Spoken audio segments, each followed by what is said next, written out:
Good morning, everyone. It's Episcopo Squirrel here, also known as Mage, here to do this morning's dab with the Mage. Are you ready? How are you all this beautiful morning? It's been pretty chilly out here on the Pacific Northwest. Not having a whole lot of sunshine, which is pretty usual, but would really prefer to get some of that rain back because we're drowning in smoke and fires out here. It's pretty horrible, but yeah, so I hope you're all well. This morning I'm going to talk a little bit about being a magician.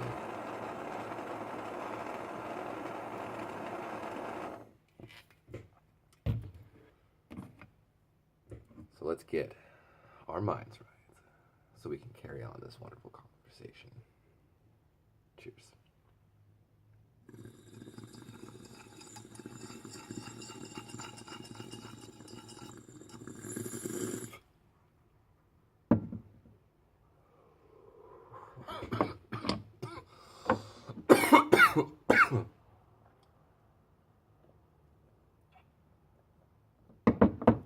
Ah.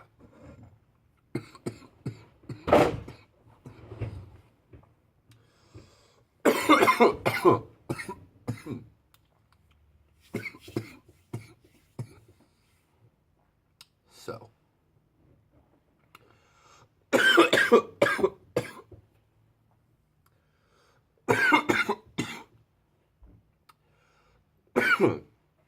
a few videos back, maybe like 10, 15 videos back, I did a video on the Norse idea of fate. Weird.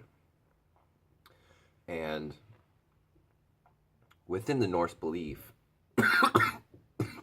they believe that one of the worlds, so within the tree of life, it's different worlds that the tree is growing through. And so within one of the worlds, you have the Magi, and these individuals are the people who alter their timelines, their fate. They're the ones that take control of their fate rather than just allowing for the emanations of the past to create the present, altering the future. Anyway, so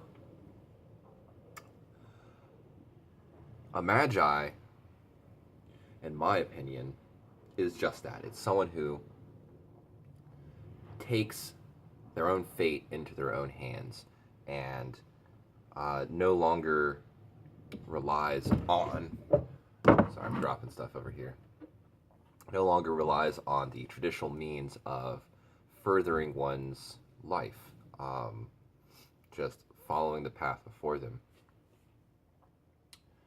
And, you know, within every moment, electrons are popping in and out of reality. We're constantly dying and being reborn. So a magi is able to take this idea and embrace it fully and be reborn in each moment and carry on the ideas that they wish to further.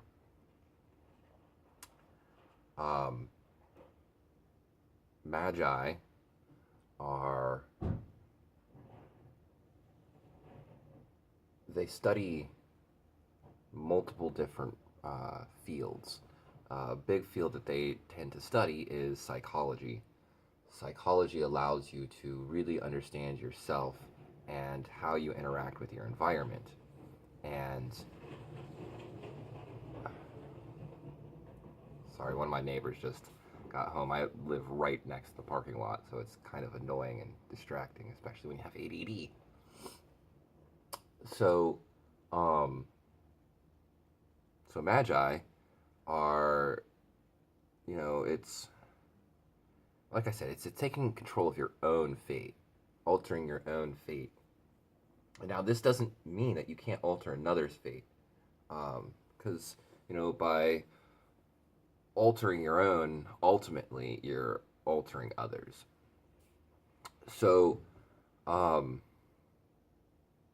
people often will come to Magi, to the magician, to the healer, to the shaman, in order to seek healing, in order to seek revenge, in order to seek manifestation of their own desires.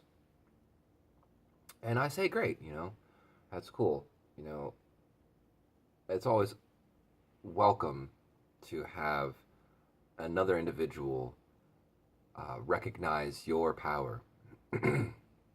That's always a very great feeling. But in my opinion, Magi works best on his own life, on their own life, excuse me. Magi work best on their own life. And so, not one person, in my understanding of magic, has a greater capability of being a better magician than any other. I think that we all have equal capability, or capacity, I should say. No one has greater capacity. Capability all has to do with your own mindsets and your environments and many different things. But we all have the same capacity to be amazing magicians, to be very powerful beings. We're all already powerful beings. Every moment is a moment of manifestation. And so, I especially see this within the spagyric and alchemical world. It's a debate I have with myself all the time. It's these medicines that I make for other people aren't as effective as they would be if that individual made it themselves. Because these medicines, they work on many different levels. They don't just work on the physical level. They also work on the psychological level. And part of that level comes from actually operating with the herbs, actually doing the procedures and following through each step and having the meditations with each of the processes. So, the same thing goes for any other form of magic. Alchemy is a form of magic. It's a form of working with energy and working with mind, and combining energy, mind, and matter all together and creating the experience through that and creating an altering experience through that. And so any type of magic, any form of magic is very similar in this same way, where it's the individual who is most powerful in their own life. We are our own universe. We are the center of our own universe. Each individual has their own subjective universe. And not to say that everything revolves around them, but just that they are the center. And, if you've seen What the Bleep Do We Know, that kind of goes into it there, where, everything's expanding equally in this universe. And so, because everything's expanding equally, there is no real center. It's like a balloon. There's no center to a balloon. But if you drew a bunch of dots all over the face of this balloon, and you arbitrarily chose one, and you blew the balloon up, that would be the center, because you can then move that dot wherever. All the other dots move with it, and you place it back there, and it's the center. And so, arbitrarily, any point can be chosen within the universe as a measurement of the center. Therefore, as beings of consciousness which collapse functions into particles, which collapse waveforms into particles, we are each the subjective center of our own universe, and because of this, we have the most power over our own universe. And so, this is why I create all of my own spells. I'll read other people's spells when I'm looking to create a spell, but all of my own rituals and spells, everything that I do is all on my own. All proceeds from my own mind. I do take things and adapt them to my own ways. Such as like using deities and using different entities and different uh, sounds, different parts of prayers, you know, different aspects of meditations.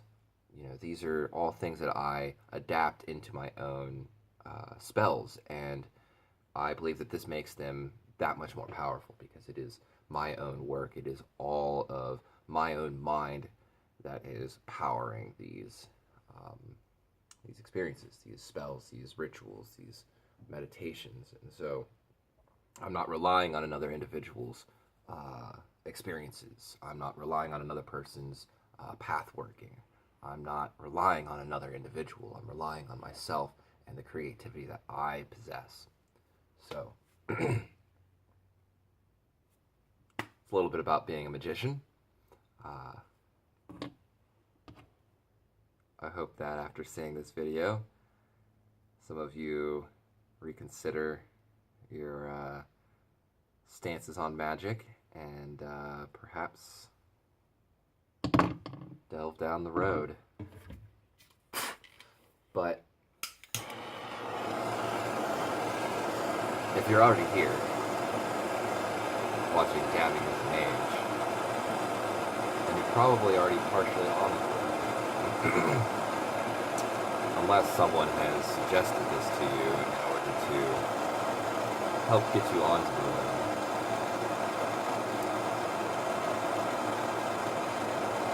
And that's the great thing about this path, is that so many people have worked this path that we can. It's a very solitary type of practice. Doing magic. There are covens and groups and cabals and so forth, but it's ultimately on the individual. And so when we feel alone, we have all these individuals who have walked this path before us and continue to walk with us, and so we can call upon them for support and strength. Cheers. I love you guys.